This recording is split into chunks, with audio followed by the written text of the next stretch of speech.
नमस्कार दोस्तों, आपका स्वागत है हमारे यूट्यूब चैनल यूपीएससी स्टूडेंट में। आज हम पढ़ेंगे बैंकिंग के बारे में। जब बैंकिंग का नाम हम लेते हैं तो उसमें जो हमारा भारत का सबसे बड़ा बैंक है उसका नाम आता है भारतीय reserve bank of India, RBI समझे तो उसे आरबीआई शॉर्ट में। आरबीआई का नाम मुझे लगता है आप लोगों ने सुना ही होगा। अगर आप हमारे चैनल पर नए हैं और अगर हमारे वीडियो को देख रहे हैं तो हमारे चैनल को सब्सक्राइब कर लीजिए एंड वीडियो को लाइक कर दीजिए ताकि हमारा आने वाला वीडियो आपको मिल सके। तो हम जानेंगे बैंकिंग के बारे में। तो इसमें हम पहला नाम लेते हैं भारतीय रिजर्व बैंक, जिसके अधीन सारे बैंक आते हैं। ये भारत का केंद्रीय बैंक है। इसका जो है स्थापना 1 अप्रैल 1935 में हुआ था। यह जो है इसका जो स्थापना हुआ था वो इस कारण हुआ था कि जो है बैंक अधिनियम 1934, इसका स्थापना के पीछे जो है बैंक अधिनियम 1934 का जो प्रावधान के अनुसार इसकी स्थापना 1935 में की गई थी। और यह जो है इसका जो केंद्रीय कार्यालय था वो कोलकाता में था, जिसे जो है बाद में ट्रांसफ़र करके इसे मुंबई स्थानांतरित कर दिया गया और वहीं पे वो परमानेंट हो गया। और इसका जो केंद्रीय कार्यालय होता है वहाँ पे इसके जो मुख्य होते हैं वो होते हैं आरबीआई के गवर्नर। वही जो है नियम, रूल और रेगुलेशन वही बनाते हैं। 1949 के बाद जो है जब भारत का जो है राष्ट्रीयकरण हुआ, 1947 के बाद देश आज़ाद हुआ, लेकिन जब 1949 के बाद भारत का राष्ट्रीयकरण हुआ, एकीकरण हुआ, उसके बाद इसका जो है सारा जो स्वामित्व है, आरबीआई का जो स्वामित्व है वो केंद्र सरकार यानी भारत सरकार के अधीन आ गया। भारत सरकार के स्वामित्व में ये हो गया। आप जो है भारत की ये जो आरबीआई है, रिजर्व बैंक ऑफ इंडिया, ये भारत की जो है सर्वोच्च बैंक है, जो भारत की सभी जो वाणिज्यिक बैंक हैं उनकी देयताओं और उनके ऋण को पूरा करती है। और उनकी मतलब बैंकों का जो है उनका जो फॉरेन होता है, जो रिजर्व होता है वो भी अपने पास रखती है। तो हम जानेंगे भारतीय रिजर्व बैंक का क्या क्या कार्य है, इसके बारे में जानेंगे। भारतीय रिजर्व बैंक के क्या क्या कार्य हैं आप भारतीय रिजर्व बैंक के कार्य में देख सकते हैं। पहला हम समझेंगे इसमें जैसे मौद्रिक अधिकारी के रूप में मौद्रिक नीति को बनाना, ये भारतीय रिजर्व बैंक का काम है। मौद्रिक नीति बनाना और उसको क्रियान्वयन और इसकी निगरानी करना। दूसरा इसमें जो है वित्तीय प्रणाली को जो है विनियमित करना और पर्यवेक्षक का कार्य करना। तीसरा इसमें हम समझ सकते हैं विदेशी मुद्रा का प्रबंधन करना, मतलब फॉरेन रिजर्व। जब हमारे पास फॉरेन रिजर्व ज़्यादा रहेगा तो आपातकालीन की स्थिति नहीं आनी पाएगी। और जिस देश के पास जितना ज़्यादा फॉरेन रिजर्व होता है उस देश की अर्थव्यवस्था उतना ही आगे जाता है। फॉरेन रिजर्व का एक देश के ग्रोथ होने में बहुत बड़ा योगदान होता है। और इस बाद हम चौथा, अभी हमने 3 देख लिए। चौथा इसमें मुद्रा जारीकर्ता के रूप में कार्य करता है ये। जैसे कि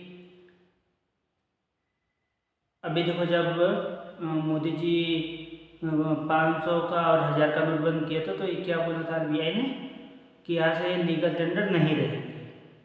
मतलब जो है वो अब नोट तो है लेकिन लीगल टेंडर में मतलब चलेंगे नहीं। उसके बाद हम इसमें पांचवा देख सकते हैं, राष्ट्रीय उद्देश्यों की सहायता के लिए भारतीय रिजर्व बैंक जो है हमारे जो राष्ट्रीय उद्देश्य उनकी सहायता के लिए व्यापक स्तर पर प्रोत्साहन का कार्य करती है। उसके बाद छठवां में इसमें इतना तो सफिशियंट है, लेकिन मैं एक और बता दे रहा हूँ, जैसे कि सरकार जो है सरकार का जो बैंकर है, मतलब सरकार का जो बैंक है, सरकार जहाँ से पैसे का लेन देन करती है, कोई राज्य सरकार हो या केंद्र सरकार हो, वो सेंट्रल बैंक से, मतलब कि आरबीआई से। जैसे इतने बड़े बड़े नितिन गडकरी जी और सारे जो मंत्री वगैरह हैं केंद्र सरकार के, वो भी तो पैसे लेते हैं, रोड बनवा रहे हैं, कुछ बनवा रहे हैं, तो कि आरबीआई से भी लेते हैं, और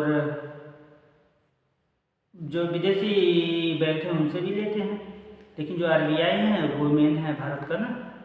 तो इसमें सरकार का जो है, ये सरकार का भी बैंक है, और जो सारे इंडिया में जो बैंक हैं उनका जो है, उनका भी सारा रिजर्व रखता है, तो उनका भी बैंक है। मतलब सारे सरकार के बैंक के साथ साथ सारे बैंकों का बैंक आरबीआई है, केंद्रीय रिजर्व बैंक।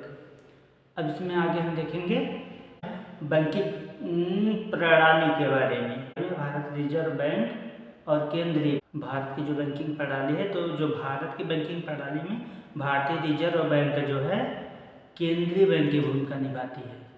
इसमें जैसे इसके बाद जो हम इसको जो है दो भागों में विभाजित कर सकते हैं, जैसे अनुसूचित बैंक और गैर अनुसूचित बैंक में इसको हम विभाजित कर सकते हैं।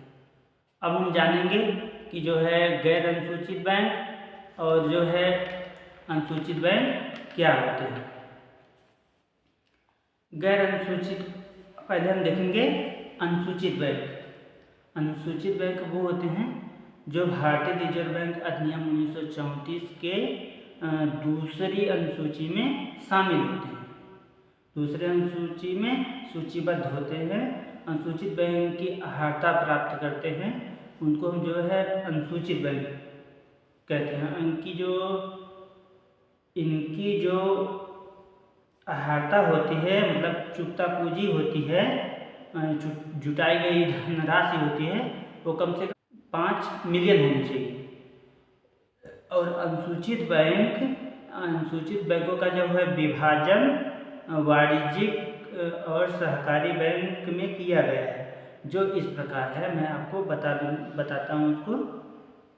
इससे पहले हम जान लेंगे कि गैर अनुसूचित बैंक क्या होते हैं।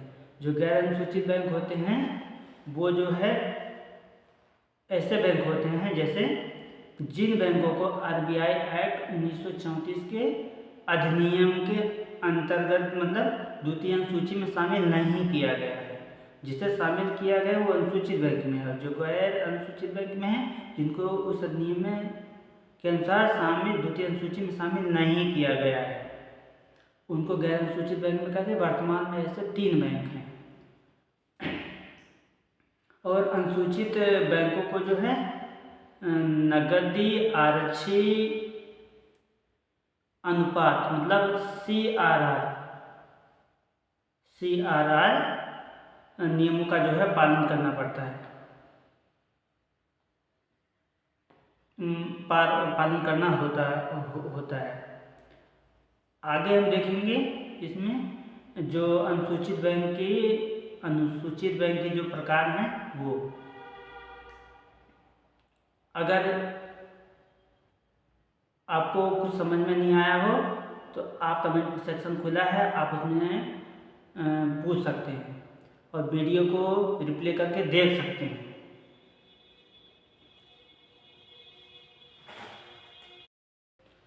अब हम देखेंगे इसमें जो अनुसूचित बैंक के जो प्रकार हैं उसे देखेंगे।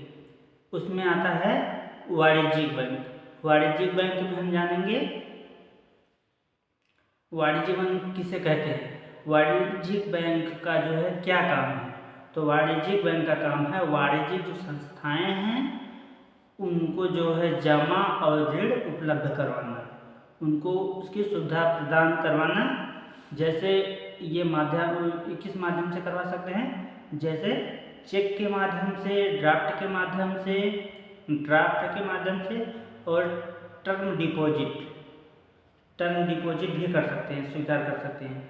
और ये व्यक्तियों के समूहों के अधिकार में होते हैं और इनका जो है उद्देश्य जो है लाभ कमाना होता है। और इसमें इसके भी 4 प्रकार होते हैं, इसके भी कई प्रकार होते हैं, मतलब 4 प्रकार हम जो मुख्य वो बताएंगे आपको। 4 ही होते हैं मुख्य, इसके जो है 4 प्रकार होते हैं। आप इसमें देख सकते हैं सार्वजनिक क्षेत्रक बैंक, दूसरा है निजी क्षेत्रक बैंक, और तीसरा है विदेशी बैंक, चौथा है क्षेत्रीय ग्रामीण बैंक। तो आप इसमें देखेंगे पहले सार्वजनिक बैंक। सार्वजनिक बैंक वो सार्वजनिक शब्द से ही लगता है, ये आपको समझ में आ जाता होगा कि सार्वजनिक मतलब जो सबका हो, जो सबका है उसको मतलब सरकार का उस पर हक होगा। सार्वजनिक बैंक में जो है सरकार की हिस्सेदारी ज़्यादा होती है, मतलब अधिक होती है। और सार्वजनिक क्षेत्र में आने वाली जो बैंक है उसमें केंद्रीय रिजर्व बैंक तो है ही, तो सबका है। लेकिन जो सार्वजनिक क्षेत्र बैंक में आते हैं इसमें है SBI मतलब सेंट्रल बैंक ऑफ इंडिया, अनुषंगी बैंक और राष्ट्रीयकृत बैंक और भी बैंक हैं, उसे आप देख सकते हैं। एवं अन्य जो सार्वजनिक क्षेत्र बैंक है इसमें भी वो भी शामिल है। और इसके बाद हम देखेंगे निजी क्षेत्रक बैंक। दूसरा है निजी क्षेत्रक बैंक। निजी क्षेत्रक बैंक मतलब नाम से ही पता चल जा रहा है, मतलब इसमें जो निजी क्षेत्र के लोग होते हैं, जो प्राइवेटाइजेशन के लोग होते हैं, जो प्राइवेट लोग होते हैं, उनका उनको वो ज़्यादा इन्वॉल्व होंगे इसमें। मतलब जो निजी क्षेत्र के लोग होंगे वो ज़्यादा इन्वॉल्वमेंट होंगे। तो इस इन बैंकों में ज़्यादातर जो है, तो आप इस बैंक को देख सकते हैं निजी क्षेत्र बैंक को, कि इसमें जो है इन बैंकों में ज़्यादातर हिस्सेदारी निजी व्यक्तियों के हाथ में होती है, निजी व्यक्तियों के हाथ में होती है।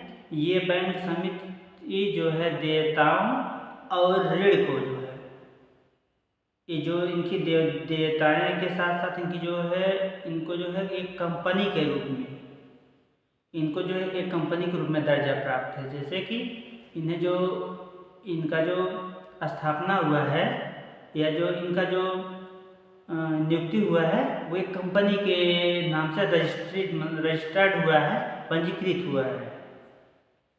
आप इन बैंकों का नाम दे सकते हैं, मैं कुछ बैंकों का नाम बता दे रहा हूँ। जैसे आप समझ सकते हैं ICICI बैंक, और दूसरा आप ले सकते हैं HDFC बैंक, तीसरा आप जो है ले सकते हैं एक्सिस बैंक, और भी बहुत सारी बैंक।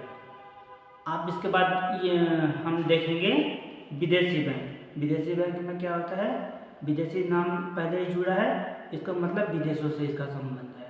वो बैंक जो विदेशी बैंक हैं, लेकिन वो हमारे इंडिया में आकर के किसी भी, या तो इंडिया का कोई बैंक हो, वो जाकर किसी विदेश में जाकर के वहाँ पे जाकर के वो लाभ कमाना चाहे, या कोई जैसे विदेश का है और हमारे इंडिया में आकर के वो यहाँ पे वो लाभ कमाए, और उसका जो पंजीकरण हुआ है वो विदेश में हुआ है, जहाँ का है वो वहाँ उसका पंजीकरण हुआ है, लेकिन वो आकर के हमारे यहाँ हमारे इंडिया में आकर के लाभ कमाए, तो ऐसी बैंक को जो है विदेशी बैंक कहेंगे। इन बैंकों की श्रेणी में आते हैं HSBC और सिटी बैंक, उसके बाद स्टैंडर्ड चार्टर्ड बैंक, और भी बहुत सारी बैंक। उसके बाद हम देखेंगे क्षेत्रीय ग्रामीण बैंक। क्षेत्रीय ग्रामीण बैंक जो हमारे गांवों में रहते हैं, जिनका उपयोग सार्वजनिक कामों के लिए होता है। मतलब समझे तो जो क्षेत्रीय ग्रामीण बैंक होते हैं इसमें जो है 3 लोगों का इन्वॉल्वमेंट होता है। एक भारत सरकार, दूसरा जो स्पॉन्सर होते हैं उनका, और तीसरा राज्य सरकार जिस राज्य में रहेगा। तो भारत सरकार इसका जो शेयर है वो मतलब जो प्राप्त होता है, जो लाभ होता है उसका जो शेयर है, जो प्रदत्त पूंजी है उसका जो शेयर लाभ होता है, शेयर होता है, उसमें जो है केंद्र सरकार का मतलब भारत सरकार का 50%, राज्य सरकार का 15% और जो स्पॉन्सर होंगे उनका 35% होता है। और जो ग्रामीण बैंक होते हैं ये इनका जो कार्य होता है कि छोटे जो किसान हैं, खेतीहर मजदूर और कारीगर, जो ग्रामीण भूमिहर मजदूर हैं उनको ऋण उपलब्ध कराना और उनको अन्य कई सुविधाएं प्रदान करना, जैसे कि पेंशन वगैरह जाता है तो उनके ही उसमें जाएगा। तो इसके जो है ग्रामीण बैंक कहते हैं, सार्वजनिक ग्रामीण बैंक, क्षेत्रीय ग्रामीण बैंक कहते हैं। और क्षेत्रीय ग्रामीण बैंकों को जो है 1975 के एक अध्यादेश और जो है RRB अधिनियम 1976 के तहत स्थापित किया गया था।